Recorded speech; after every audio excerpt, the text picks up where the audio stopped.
Here we are, clan the isms, cataclysm, great. Our people out here struggling, trying to make it in this state. Everybody out here doing it, but we the ones who late. Now family, we the ones who gotta delegate. Get that money in the power, never be fake. Stick to cosign for 3. What did he say? Create jobs, support our own. Educate the same and buy back your home. Got 3 degrees, triple 10. 3 PhDs, now we on the CNN.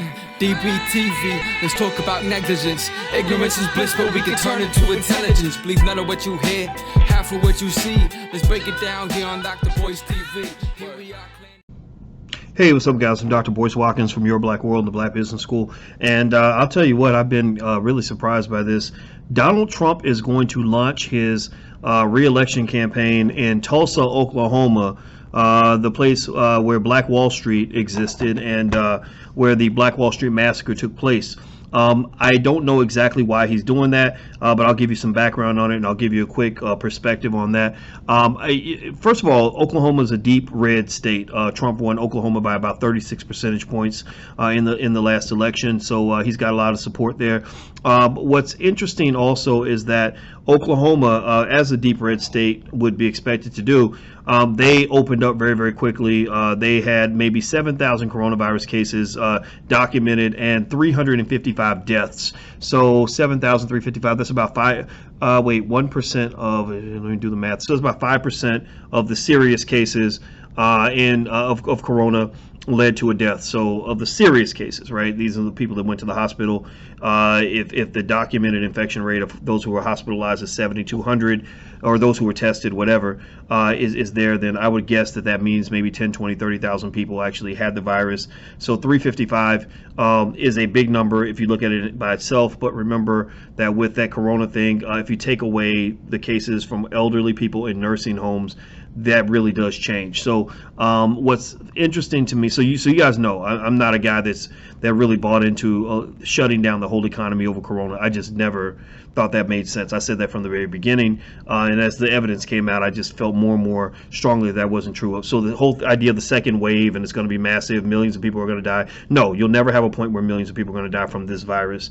You're going to have news headlines.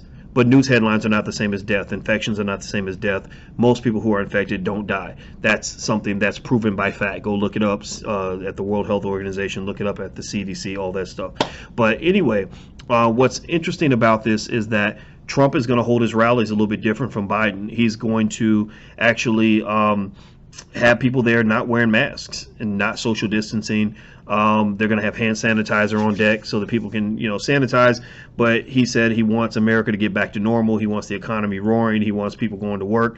I can understand from his perspective why he wants that, because the economy was always his big bragging point. That was his big campaign, slogan. That was his hook, and so when the economy crashed, that took away his hook. I believe they took away his hook deliberately. I believe that that's why they exaggerated the effects of the virus and wanted to stay shut down as long as possible, because they wanted to take away, the thing that he was bragging about. And I didn't care. I don't care who wins the election. I'm not participating in that election. I'll participate in local elections, but not the presidential. I'm not interested in that. But I will say this. It's going to be a big experiment. If he does this and it works, then he's going to have a huge edge over Biden, because the Democrats are really taking this slow, careful thing, and I don't know how a 78-year-old man or whatever he is going to be able to go out, and do massive campaign rallies or anything like that. He's going to have people wearing the mask. He's going to have people social distancing, because, sometimes political correctness can become a trap. A lot of people social distance, but I don't think they really feel like it's necessary. In fact, actually, there are even people saying that even wearing the mask itself is not healthy, because you're breathing in and breathing out the same air. You're breathing in the carbon dioxide. You're breathing in the virus, and it's sort of incubating inside your face. I don't know. I just know that it was a pretty crazy, interesting kind of thing. I'm wondering what Trump's angle is in terms of why he's having his first rally in Tulsa. I'm wondering if I think deep down he's really trying to say something to black people. I think he's trying to say to black people, look, I don't hate you. And have I ever felt that Trump hated black people? I never saw the evidence that he did, honestly. I've seen where he disagreed with black people, but that doesn't mean you hate them. I've seen him, he didn't agree with Central Park 5 being innocent, that doesn't mean he hates all black people. That just means he didn't agree with the Central Park Five. I seen him get along with black conservatives. So, I think that what we got to do is not get caught up in this idea that liberal means black and conservative means you're not black. Because, if you're a black liberal, I imagine Trump doesn't like you. But if you're a black conservative, he loves you. If you're a black liberal, Joe Biden thinks you're great. But if you're a black conservative, Joe Biden doesn't like you. I personally am a believer that I can like all black people as long as you're black first. So if your liberalism contributes in your way to what you think is going to help black people, then I'm going to support you. I may not go all the way with you, but I'm going to support you in your quest to benefit the black community. If you're a conservative and you believe in conservative values, which most black people are very conservative anyway, they believe in keeping their families together. They want strong men in their communities. They're not all down with the LGBT stuff. They don't think feminism is always a good thing. They don't always want illegal immigration to just happen in a rampant fashion, right? So there should be room for that. There should be room for that. And so, I think that with Trump sort of trying to go to Tulsa, it's going to be interesting to see how he plays this out. I don't know what he's got to say. I think that a strong move on his part would be to maybe bring in like a Bob Johnson and have Bob Johnson talk about a reparations package. And I love that because that's going to up the ante for the Bidens. That's going to cause Biden to have to come back with something even stronger other than symbolism. You got the liberals will wear the kente cloth. They'll get on one knee and pretend to be praying to black people, kissing our feet and telling us that we're special, coming to George Floyd's funeral. But none of that's going to put any money in your pocket. None of that's going to help you feed your children. None of that's going to help you have the opportunities you deserve. So that's all symbolism. So I hope that Trump's reasoning for going to Tulsa is that he's going to talk about Black Wall Street, and he's going to bring in a Bob Johnson, and Bob Johnson's going to talk about that $14.7 trillion reparations package. If he does that, that's going to cause the Democrats to have to up the ante, which is a beautiful game because at the end of the day, you want your politicians competing for black votes. You don't want anybody taking black votes for granted. So when Joe Biden says, well, if you don't vote for me, then you ain't black. No, buddy. I'm black every day of the week and twice on Sundays. So whether I vote for you or not does not determine if I'm black.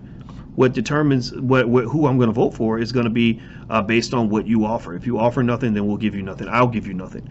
People can give them stuff for free if they want to, but I'm not that guy. I'm not interested in that. I'm black first. Be one. So that's my analysis on it.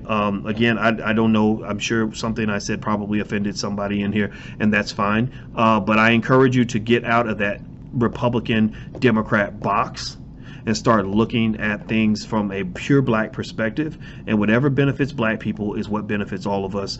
I'm not falling for the okie doke, not interested in any of that. All right, guys, so anyway, speaking of that, since we're going into a political year, I'm going to be analyzing the Malcolm X speech, The Ballad of the Bullet, and also for Black Movie Night, we're not going to watch an independent black movie this week. We're going to actually analyze two speeches, Ballad of the Bullet and House Negro, Field Negro by Malcolm X, and we'll break that down and kind of talk about how that applies to what's happening right now with the turmoil in the world, everything from Black Lives Matter across to what the Republicans are doing, to what you might want to do with the polls, to what you want to do with your community, to reparations, all that. So Malcolm said some great things back then that can help us quite a bit now, and that's what I'm going to break down. So if you want to register, if you want to come to Black Movie Night, it's totally free for the community. It's a great gathering spot. It's really, really fun. Go to register at blackmovienight.net. That's blackmovienight.net. So take care, everybody. I'm out of here. This is drboystv.com, the home for intelligent people. God bless you guys. I'll see you soon. Take care. Peace.